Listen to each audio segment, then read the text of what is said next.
Hello everyone, welcome to my channel. आज हम 19 सितंबर के करंट अफेयर्स डिस्कस करेंगे और पीडीएफ के लिए आप लोगों को डिस्क्रिप्शन बॉक्स में लिंक मिल जाएगा साइट का, तो वहाँ पर जाके आप लोग पीडीएफ डाउनलोड कर सकते हो, ठीक है।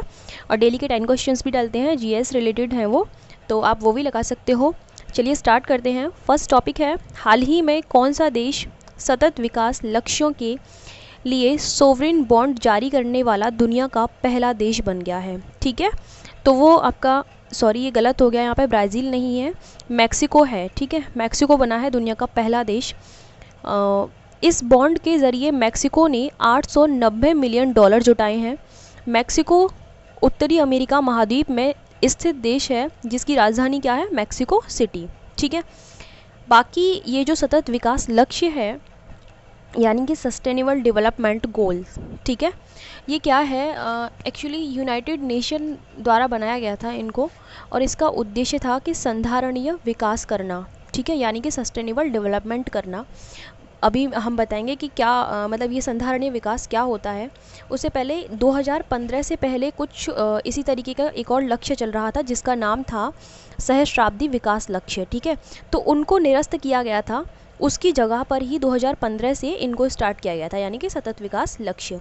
इनका जो लक्ष्य है ये 2015 से लेकर के 2030 तक है, ठीक है, 2030 तक चलेगा। और इसमें कितने लक्ष्य हैं, 17 तो इसमें लक्ष्य हैं, बाकी विशिष्ट लक्ष्य भी हैं कुछ, तो वो हैं 169, ओके, ये है। और अगर बात करते हैं संधारणीय विकास की, तो वो एक ऐसा प्रोसेस होता है इसके तहत कि आप इस तरीके से मतलब आपकी जो आने वाली पीढ़ियां हैं उनको जिस भी चीज़ की आवश्यकता होगी, चाहे वो किसी भी क्षेत्र में हो, एनवायरनमेंट हो या फिर किसी भी क्षेत्र में, तो उनकी आवश्यकताओं के साथ कोई समझौता नहीं होना चाहिए। मतलब उनके जो भी उनकी आवश्यकताओं की पूर्ति के साथ कोई जो भी क्षमताएं हैं उनके साथ समझौता किए बिना हम लोग अपने प्रेजेंट टाइम की सारी आवश्यकताओं की पूर्ति कर लें, उसी को बोला जाता है सस्टेनेबल डेवलपमेंट या फिर संधारणीय विकास, ठीक है। तो चलिए उसके बाद नेक्स्ट है, हाल ही में किसने आज़ादी, फ्रीडम, फैसिज्म, फिक्शन नामक पुस्तक लिखी है। तो अरुंधति रॉय ने इस पुस्तक को लिखा है, ठीक है, ये पुस्तक का शीर्षक है, याद रखना इसको। नेक्स्ट है, विश्व जल निगरानी दिवस कब मनाया जाता है। ये मनाया जाता है 18 सितंबर को, 2003 से इसको मनाया जा रहा है। और इस वर्ष यानी कि 2020 में इसकी थीम क्या थी, इसका विषय था सॉल्व वाटर, ओके। और जल नीति की अगर बात करें, भारत की पहली जल नीति कब बनी थी, तो 1987 में, ठीक है। चलिए नेक्स्ट है, हाल ही में पीआर कृष्ण कुमार का निधन हुआ है, वह किस कार्य क्षेत्र से संबंधित थे। तो चिकित्सा से संबंधित थे वो, जिनका निधन हो गया है। जाने माने आयुर्वेद चिकित्सक पीआर कृष्ण कुमार का निधन हो गया है, वह तमिलनाडु से थे। भारत सरकार ने उन्हें चिकित्सा में दिए उनके योगदान के लिए 2009 में पद्मश्री पुरस्कार से उनको सम्मानित किया था। नेक्स्ट है, हाल ही में नए संसद भवन के निर्माण के लिए बोली प्रक्रिया में किसने जीत हासिल की है। तो टाटा प्रोजेक्ट्स लिमिटेड ने इस जीत को हासिल किया है। टाटा प्रोजेक्ट्स लिमिटेड ने 861.90 करोड़ रुपए की लागत से नए संसद भवन के निर्माण के लिए बोली प्रक्रिया में जीत हासिल की है। वर्ष 2019 में आवास और शहरी मामलों के मंत्रालय द्वारा सेंट्रल विस्टा पुनर्विकास परियोजना की परिकल्पना की गई थी। इस पुनर्विकास परियोजना में एक नए संसद भवन का निर्माण प्रस्तावित किया गया है, जो कि आकार में त्रिकोणीय होगा और वर्तमान संसद भवन के पास ही बनाया जाएगा, ठीक है।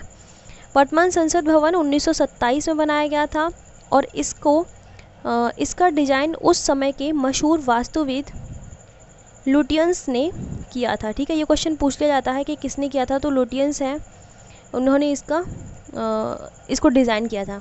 नेक्स्ट है, इसका निर्माण कार्य सर हर्बर्ट बेकर के निरीक्षण में संपन्न हुआ था, ठीक है। निर्माण कार्य किसके नेतृत्व में संपन्न हुआ था, तो सर हर्बर्ट बेकर के निरीक्षण में, ठीक है। नेक्स्ट है, हाल ही में हरसिमरत कौर बादल ने केंद्रीय मंत्री के पद से इस्तीफा दे दिया है। किस डिपार्टमेंट के तहत वो कार्य करती थी, तो खाद्य प्रसंस्करण और उद्योग मंत्रालय के तहत। शिरोमणि अकाली दल की नेता थी वो, जिन्होंने इस्तीफ़ा दे दिया है, वह केंद्रीय खाद्य प्रसंस्करण उद्योग मंत्री थी। हरसिमरत मोदी कैबिनेट से इस्तीफ़ा देने वाली पहली मंत्री हैं, इस चीज़ को याद रखना। हरसिमरत का इस्तीफ़ा 3 अध्यादेशों के खिलाफ है। कौन से हैं वो 3 अध्यादेश? उत्पाद, व्यापार और वाणिज्य या फिर संवर्धन और सुविधा अध्यादेश 2020, किसान सशक्तिकरण और संरक्षण अध्यादेश और आवश्यक वस्तु संशोधन, ठीक है, इनके खिलाफ था उनका जो इस्तीफ़ा है। नेक्स्ट है एशिया गेम चेंजर अवार्ड 2020 से किससे सम्मानित किया जाएगा? विकास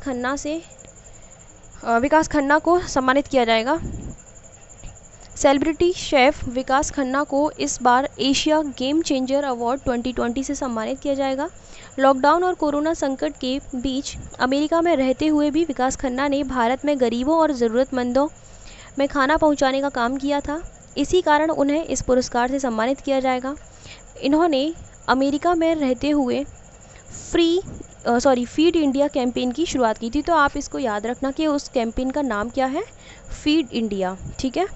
Asia game changer award America की ही एशिया सोसाइटी द्वारा दिया जाता है। किसके द्वारा दिया जाता है ये भी याद रखना, किसको दिया जा रहा है ये भी याद रखना, और क्यों दिया जा रहा है ये भी।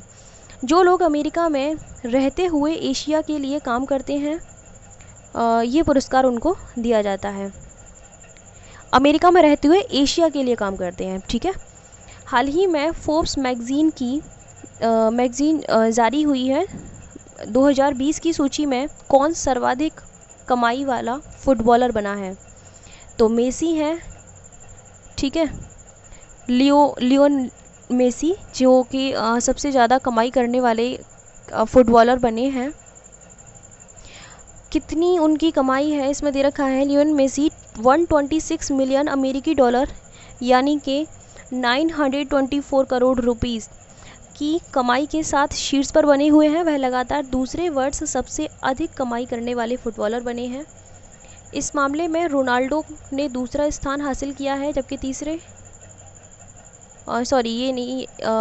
दूसरे स्थान तक इसमें दिया गया है रोनाल्डो, ठीक है। चलिए, इसके बाद आज के लिए सिर्फ इतना ही है। Thank you so much for watching my video.